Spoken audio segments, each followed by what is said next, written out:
बिस्मिल्लाहिर्रहमानिर्रहीम। अस्सलाम वालेकुम डियर कैडिट्स। उम्मीद करता हूँ कि आप सब खैरियत से होंगे और अपनी लाइफ में सब अच्छा कर रहे होंगे। डियर कैडिट्स, वेलकम करता हूँ आज आपको लेक्चर 9 में। आज की जो हमारी डिस्कशन है वो भी basically determination of empirical formula है। अगर आप अपना प्रीवियस लेक्चर रिवाइज करें तो उसमें हमने determination of empirical formula discuss किया था, जिसमें हमने 4 डिफरेंट मेथड यूज़ किए थे। जिसमें हमारे पास परसेंटेज ऑफ एन एलिमेंट था, ग्राम एटम या जिसे हम मोल कहते हैं, एटॉमिक रेशियो डिटरमाइन करना था, और एट द एंड हम किसी भी पॉजिटिव इंटीजर से मल्टीप्लाई करके होल नंबर रेशियो ऑब्टेन करने की कोशिश करते थे। आज बेसिकली हम जो determination of empirical formula discuss करने लगे हैं वो इन 4 मेथड से थोड़ी हट के है। वो हम कंबशन एनालिसिस की मदद से डिटरमाइन करने की कोशिश कर रहे हैं एम्पिरिकल फार्मूले को।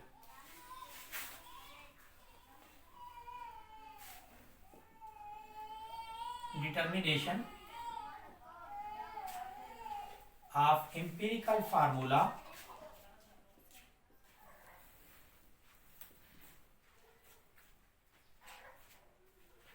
by combustion analysis।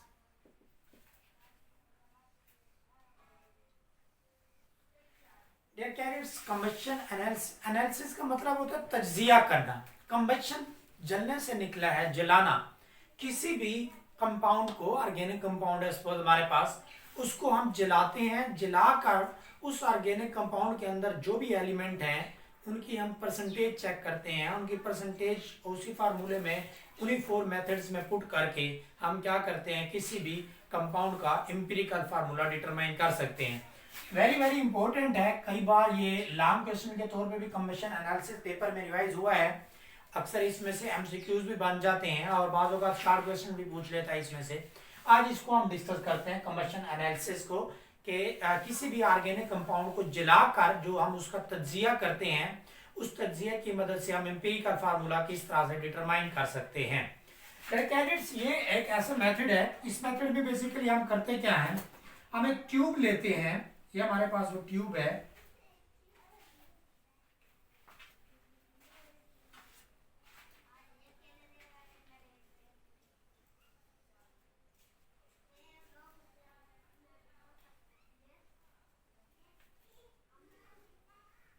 ये वो ट्यूब है। इस ट्यूब में हम क्या करते हैं, ऑर्गेनिक सैंपल को पुट कर देते हैं। जो भी हम जिसका हम एनालिसिस करना चाह रहे हैं, जो भी हमें सैंपल दिया गया है कि इसका एम्पिरिकल फार्मूला बताएं, उस सैंपल को हम इस ट्यूब में पुट कर देते हैं। ठीक है। और इस ट्यूब को हम क्या करते हैं जी, इस ट्यूब को हम एक फर्नेस में फिट कर देते हैं। किस में फिट कर देते हैं, एक फर्नेस में। फर्नेस क्या होता है, बेसिकली एक इस तरह से आप समझ लेंगे जैसे जलाने के लिए हमें कोई भट्टी वगैरह इस्तेमाल करते हैं। ठीक है।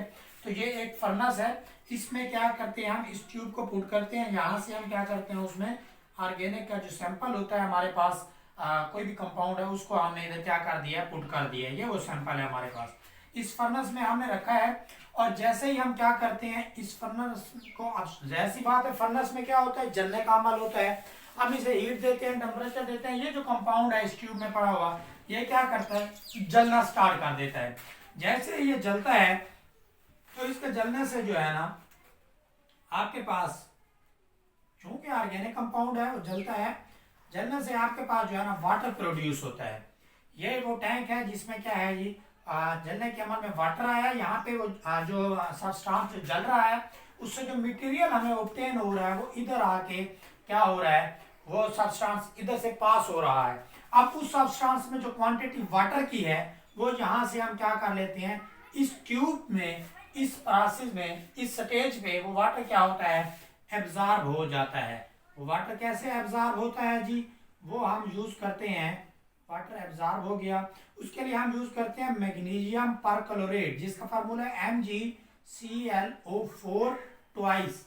मैग्नीशियम परक्लोरेट होती है, जिसकी मदद से वाटर क्या कर लेते हैं, हम एब्जॉर्ब कर लेते हैं। बेसिकली इस ट्यूब में क्या होता है, इस ट्यूब की साइडों पे मैग्नीशियम परक्लोरेट लगा होता है। ये देखें इस तरफ से, ठीक है, ये साइडों से मैग्नीशियम परक्लोरेट लगा होता है। ये क्या करता है कि ये जो सब्सटेंस हमारे पास जल के आ रहा है उसमें अगर वाटर क्वांटिटी है, वाटर जो बना है, क्योंकि अब जो भी ऑर्गेनिक कंपाउंड है वो ऑर्गेनिक कंपाउंड, जाहिर सी बात है ऑर्गेनिक कंपाउंड की हमने लास्ट टाइम डेफिनेशन पढ़ी थी, हम कहते हैं कि वो कंपाउंड जिनमें carbon, hydrogen, oxygen, nitrogen and other elements हों या उनके डेरिवेटिव्स हों, ठीक है, तो डेरिवेटिव्स हो तो उसमें हमारे पास क्या है, कार्बन, ये जो हाइड्रोजन है उस ऑर्गेनिक कंपाउंड में, ये जो कार्बन है, हाइड्रोजन की वजह से उसके अंदर क्या बन जाता है, वाटर बन जाता है। क्यों? क्योंकि हाइड्रोजन उस कंपाउंड में ऑलरेडी है, इधर से हम ऑक्सीजन की सप्लाई कर रहे हैं जलाने के लिए, ठीक है, तो ऑक्सीजन की सप्लाई हाइड्रोजन के साथ ऑक्सीजन ने रिएक्ट करके वाटर बना दिया, इधर कार्बन भी ऑलरेडी मौजूद थी, कार्बन के साथ ऑक्सीजन ने रिएक्ट करके CO2 बना लिया। अब जो हमारे पास जो सब्सटेंस जला है उसके नतीजे में प्रोडक्ट हमारे पास क्या बनी है, वाटर और कार्बन डाइऑक्साइड बनी है। अब वाटर को हमने क्या करना है, सेपरेट करना है उस राख से, ठीक है, उसको हम किससे सेपरेट करते हैं, बाय यूजिंग मैग्नीशियम परक्लोरेट, ठीक है। नेक्स्ट टैंक में जैसे ही हम जाते हैं तो नेक्स्ट टैंक में क्या होता है, कार्बन डाइऑक्साइड क्या होती है, वो एब्जॉर्ब होती है, कार्बन डाइऑक्साइड एब्जॉर्ब होती है। कैसे एब्जॉर्ब होती है, उसमें क्या है कि इस ट्यूब में एक लेयर लगी होती है सोल्यूशन की, किसकी जी, सोल्यूशन की 50% KOH का सोल्यूशन होता है, इससे क्या हो रही है, CO2 एब्जॉर्ब हो रही है, ठीक है। किस तरह से एब्जॉर्ब हो रही है, by using 50% potassium hydroxide, 50% potassium hydroxide का अल्कलाइन सोल्यूशन है, ठीक है, उसको हमने क्या किया, उसकी मदद से हम इसमें से क्या कर रहे हैं जी, कार्बन डाइऑक्साइड को रिमूव कर रहे हैं या यानी कि एब्जॉर्ब कर रहे हैं। और जो बाकी हमारे पास बचा है वो हमारे पास हमारा क्या है, वेस्ट प्रोडक्ट है, या हम कहते हैं कि रिजल्टेंट प्रोडक्ट जिसे भी हम कहते हैं, ठीक है, वो उसमें जाके बाकी है। अब बेसिकली हमने क्या किया, वाटर एब्जॉर्ब किया और कार्बन डाइऑक्साइड एब्जॉर्ब की, वो हमें इस तरह से हम क्या करते हैं, फिर हम वाटर की क्वांटिटी फाइंड कर लेते हैं कि वाटर जो एब्जॉर्ब हुआ है वो कितना एब्जॉर्ब हुआ है। इसी तरह से हम कार्बन डाइऑक्साइड के मास फाइंड कर लेते हैं कि कार्बन डाइऑक्साइड हमारे पास क्या हुई है, कितनी है, क्या हुई है, एब्जॉर्ब हुई है उसमें। इसकी आपको एग्जांपल भी दी गई है, इसके फार्मूलाज हैं कुछ, किस तरह से हम करते हैं। सबसे पहले हम परसेंटेज फाइंड करते हैं कार्बन की, परसेंटेज ऑफ कार्बन, तो कार्बन की परसेंटेज हम किस तरह से फाइंड करते हैं, हम लिखते हैं जी mass of element, sorry mass of CO2, carbon dioxide divide कर देते हैं मास ऑफ ऑर्गेनिक कंपाउंड, ठीक है, मास ऑफ ऑर्गेनिक कंपाउंड,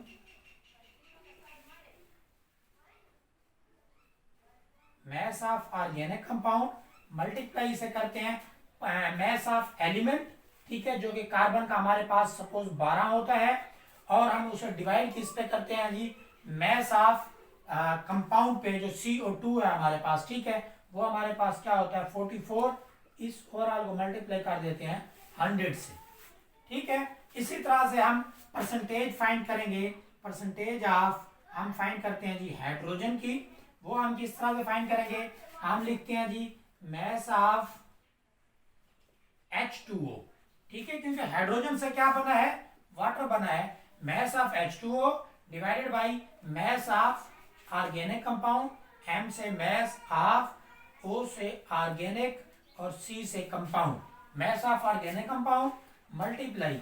अब आपके पास हाइड्रोजन का क्या है मास, हाइड्रोजन का मास होता है आपके पास 1.008, डिवाइडेड कर देना है वाटर का टोटल मास कितना होता है मोलर मास पे, वो होता है हमारे पास 18, मल्टीप्लाई से हमने कर देना है 100 से। इस तरह से आपने कंबशन एनालिसिस में क्या है, परसेंटेज फाइंड करनी है किसी भी एलिमेंट की। सिंपली हम परसेंटेज किसी और तरह से फाइंड करते थे, हम क्या कहते थे कि मास of element over molar mass multiply 100, ठीक है। जो जनरली हमने percentage of an element determine करने की कोशिश की थी लास्ट टाइम, उसमें हमने मास of element divided by molar मास, किसका, उसी एलिमेंट का। सपोज हम कहते हैं कि CO2 में हम क्या कर रहे हैं, परसेंटेज फाइंड कर रहे हैं कार्बन की, तो हम मास ऑफ कार्बन लिखते थे एलिमेंट, और मोलर मास लिख देते थे इस पूरे कंपाउंड का, जो कि कार्बन डाइऑक्साइड का 44 है, मल्टीप्लाई से हम कर देते थे 100 से। लेकिन कंबशन एनालिसिस की सूरत में आपने क्या करना है, आपने चूंकि यहां से CO2 एब्जॉर्ब किया हुआ है, कितनी अमाउंट में है, उसका मास कितना है वो आपको पता है, ठीक है, मास ऑफ CO2, ठीक है, वो आपको पता है, या वो आपको सैंपल में वो दे देता है, ठीक है, जिसने तज्जिया किया है वो आपको देता है कि हमारे पास जो है सपोज 10 ग्राम था ऑर्गेनिक कंपाउंड, हमने उसको जलाया, जलाने के बाद हमें उसमें से 4 ग्राम मिला CO2, ठीक है, और 4 ग्राम मिला हमें उसमें से H2O, ठीक है जी, 4 ग्राम CO2 मिला, 4 ग्राम H2O मिला। तो अब आप बताएं कि उस सब्सटेंस का एम्पिरिकल फार्मूला क्या होगा।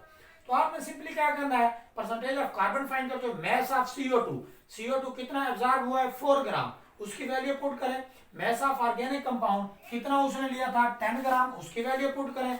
मल्टीप्लाई आपने कर देना है कि ये जो CO2 है इसमें परसेंटेज आपने देखनी है। तो ये आपके पास CO2 में परसेंटेज हमने किस तरह से निकाली है, mess of element over molar mess, multiply कर देंगे उसे आप 100 से, तो उसको आपने मल्टीप्लाई कर देना है परसेंटेज वाले को, हिस्से को, ठीक है। और ये आपके पास सबका आ गया जो गिवन डाटा था उसमें से।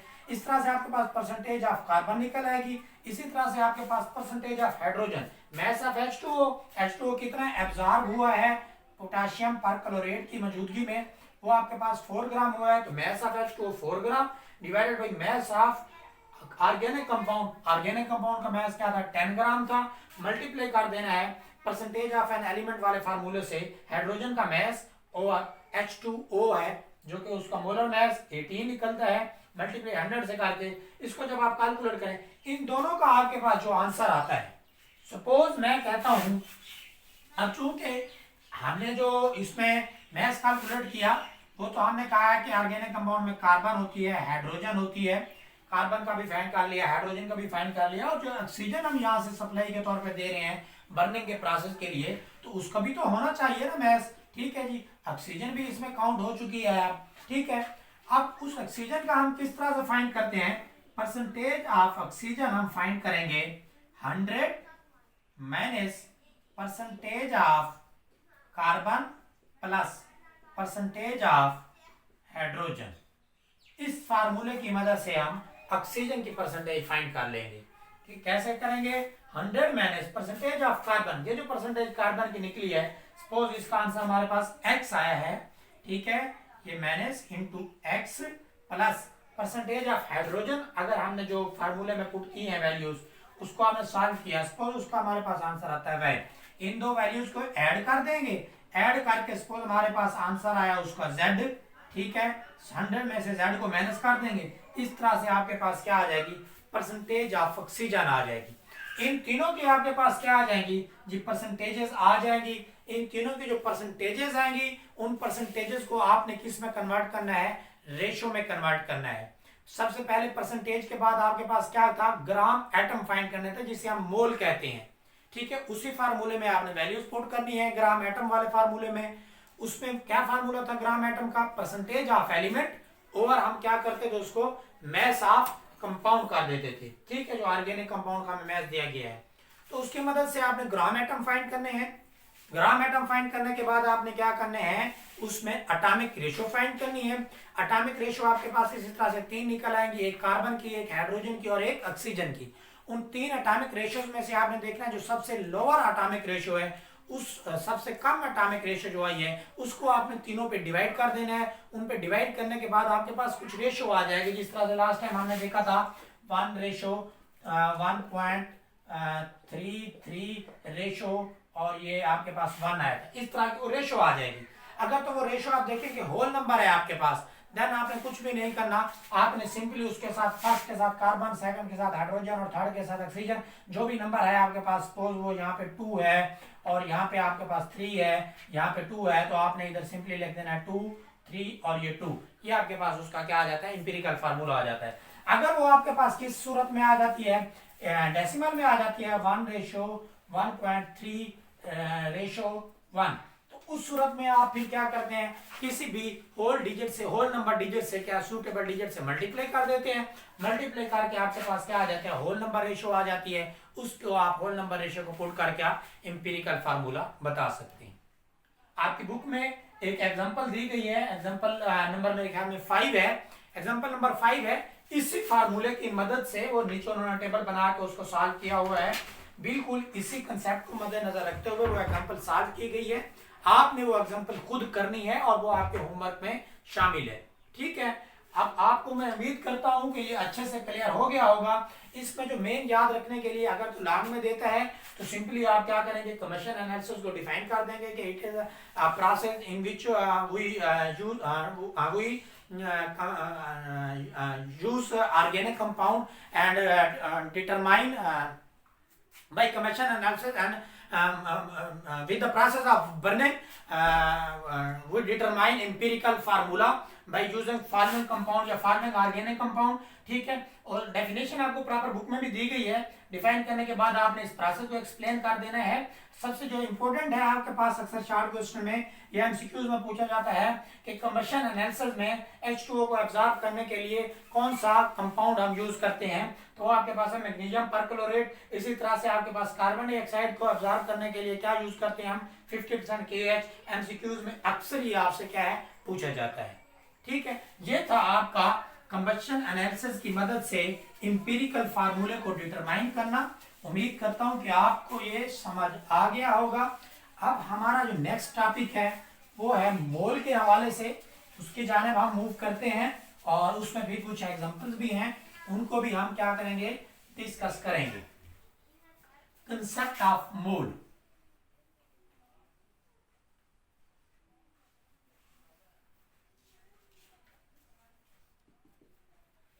मोल क्या है, मोल बेसिकली जो हमारे पास जब भी हम किसी भी एलिमेंट का, मॉलिक्यूल का या फार्मूला यूनिट का या आयन के मैस को हम एक्सप्रेस करते हैं ग्राम में, तो वो उसका क्या होता है, 1 मोल होता है। 1 मोल होता है, यानी कि ये आप इस तरह से देख लें। मैं आपको डेफिनेशन देता हूं मोल की कि what is mole. When mass of element, formula, molecule,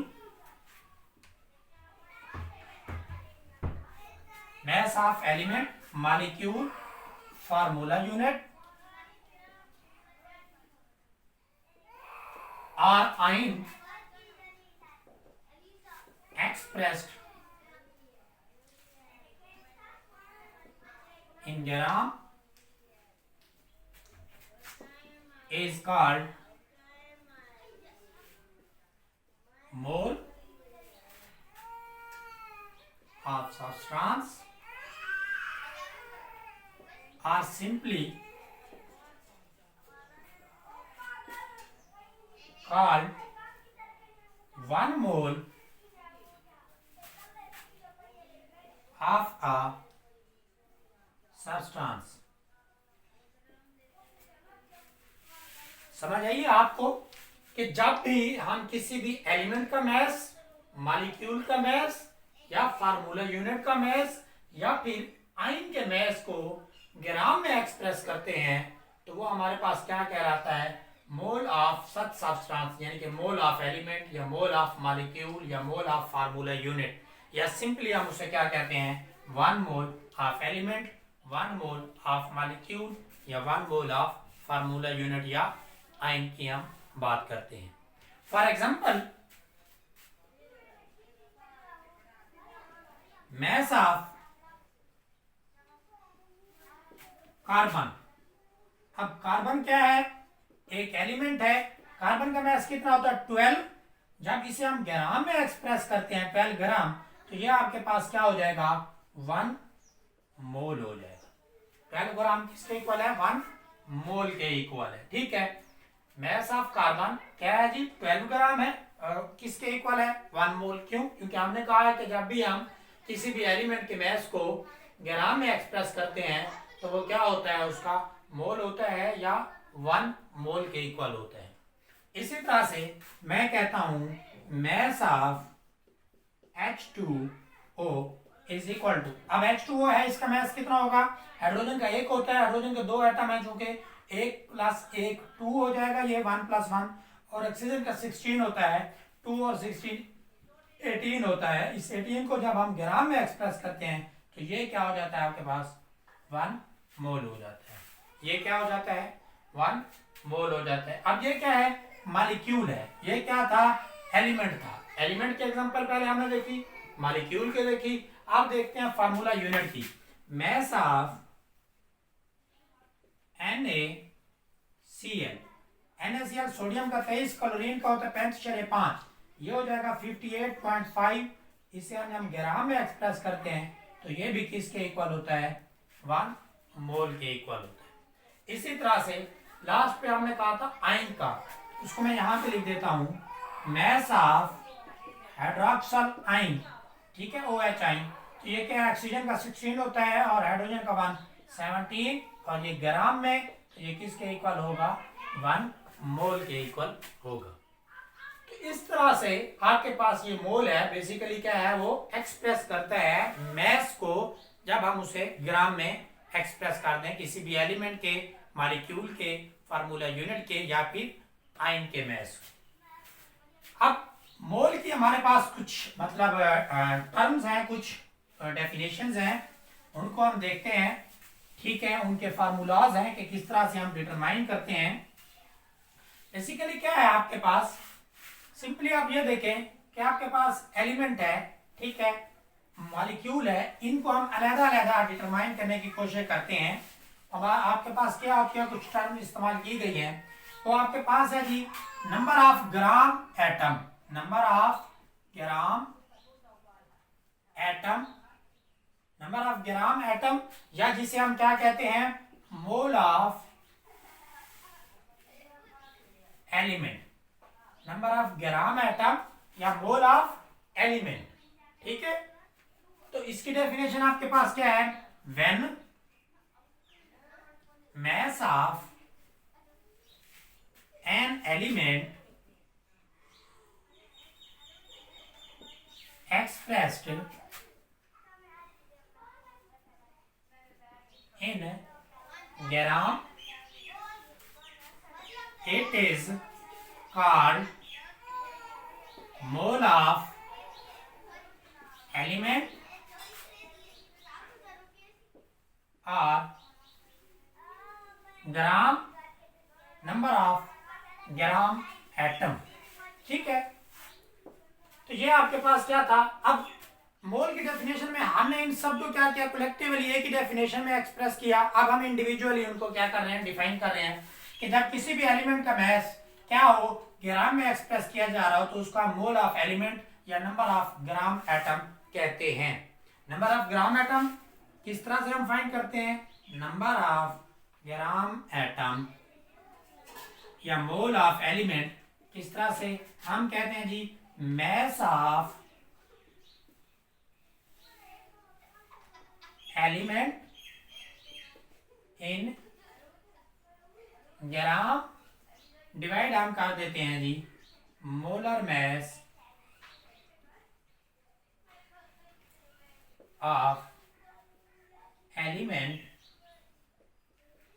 in gram, ठीक है जी। उसका जो गिवन मैस होता है किसी भी एलिमेंट का, वो और जो आपके पास उसका ओवरऑल मैस है, सपोज मैं कहता हूं 6 ग्राम ऑफ कार्बन, कितना है जी, 6 ग्राम ऑफ कार्बन, इसका आपने ग्राम एटम फाइंड करना है। क्या है आपके पास, 6 ग्राम ऑफ कार्बन का ग्राम एटम फाइंड करना है।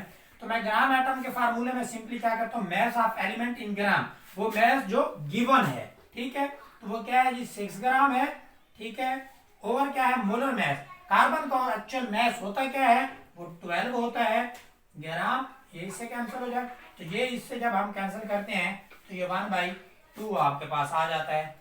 इस तरह से हम क्या करते हैं, ग्राम एटम फाइंड कर सकते हैं। ठीक हो गया, इसका कंसेप्ट आपको क्लियर हो गया होगा।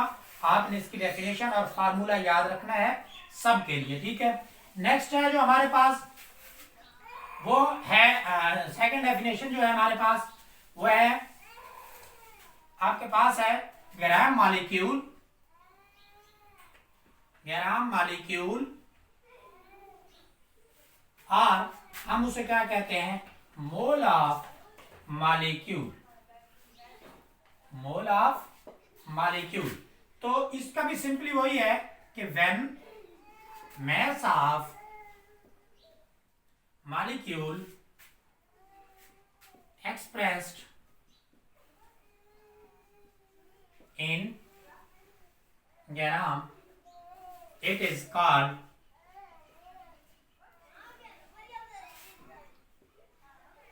ग्राम मॉलिक्यूल या mole of molecule. Mole of molecule किस तरह से डिटरमाइन करते हैं? मोल ऑफ मॉलिक्यूल का जो हमारे पास फार्मूला होता है वो होता है हमारे पास mass of molecule in gram divided by molar mass of molecule in gram। अब सपोज मॉलिक्यूल हमारे पास H2O है, वाटर, वो कहता है कि 20 ग्राम या 8 gram of H2O determine mole of water, या फाइंड मोल या कैलकुलेट मोल ऑफ 10⁻³ ठीक है ग्राम H2O। तो 10⁻³ ग्राम H2O जो मैस आपको गिवन है उसमें आपने पुट करना है। वाटर का मोलर मैस 18 होता है, उसको आपने पुट करना है। इस तरह से आप मोल फाइंड आउट कर लेते हैं। ठीक है, ये जनरली हमारे पास क्या चलता आ रहा है? मोल चलता आ रहा है। मोल का हमारे पास फार्मूला क्या होता है? Given mass over molar mass, given mass over molar mass. ये मोल को फाइंड आउट करने का एक फार्मूला है कि मोल किस तरह से हम डिटरमाइन कर सकते हैं। जो मैस हमें दिया गया है ऊपर वो लिखना है, और जो भी कंपाउंड है, एलिमेंट है, मॉलिक्यूल है, फार्मूला यूनिट है, कुछ भी है, उसको हमने इधर नीचे उसका मैस लिखना है और इस तरह से हमने मोल फाइंड आउट करके बता देने हैं। अगर मोल ऑफ मॉलिक्यूल है तो हमने मोल ऑफ मॉलिक्यूल करके mass of molecule in gram, molar mass of molecule in gram करके हमने उसको क्या कर देना है? सिंपली फाइंड कर लेना है। इसी तरह से आपके पास है नेक्स्ट डेफिनेशन जो है वो ग्राम फार्मूला यूनिट है। ठीक है, ग्राम फार्मूला यूनिट मैं इधर ही पुट कर देता हूं उसको, ग्राम फार्मूला यूनिट, या हम कहते हैं mole of formula unit, mole of formula और ये यूनिट। तो इसको क्या है, मैस ऑफ मॉलिक्यूल की बजाय अब इधर हमने क्या कर लेना है? ग्राम को पुट करना है, formula unit. When mess of formula unit express in gram it is called, आपके पास ये क्या हो जाएगा? ग्राम, और इसी को इधर मैं लेके आ जाता हूं, ये क्या है जी? Formula unit. Mole of formula unit molecule की जगह पे, ठीक है, ये फार्मूला यूनिट। तो इसमें मैस ऑफ मॉलिक्यूल की जगह पे क्या हो जाएगा आपके पास? मैस ऑफ फार्मूला यूनिट, या जिसे हम कहते हैं ionic substance, mass of formula unit, mass of formula unit in gram divide कर देंगे हम मोलर मैस की बजाय, हम इसे क्या करते हैं? फार्मूला मैस, क्योंकि आयनिक कंपाउंड का मोलर मैस नहीं होता, उनके लिए हम फार्मूला मैस की टर्म यूज करते हैं of ionic substance, of ionic substance in gram. ठीक हो गया। इस तरह से आपने क्या है, नंबर ऑफ फार्मूला यूनिट या mole of formula unit find करने हैं। आपको एक एग्जांपल दी गई है आपकी बुक में, एग्जांपल नंबर 7, वो इसी फार्मूले को लेकर हल करनी है।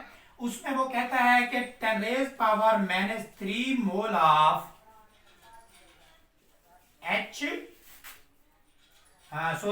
MgSO4 है, ऑफ Mg मैग्नीशियम सल्फेट है।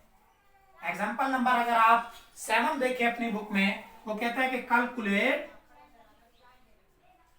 Mass of 10⁻³ mole of MgSO4। इसको अच्छे से समझ लें, इसी फार्मूले में हम क्या कर रहे हैं? पुट कर रहे हैं।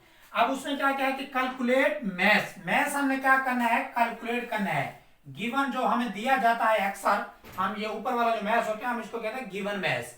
तो इस बार उसने मैस हमें नहीं दिया, इसको हमने कैलकुलेट करना है। उसने दिया क्या है कि 10⁻³ मोल्स, उसने मोल्स ये चीज उसने दे दी है। जनरली हम क्या करते हैं? मोल फाइंड आउट करना होता है, गिवन मैस वो दे देता है, मोलर मैस हम उसका खुद निकाल लेते हैं।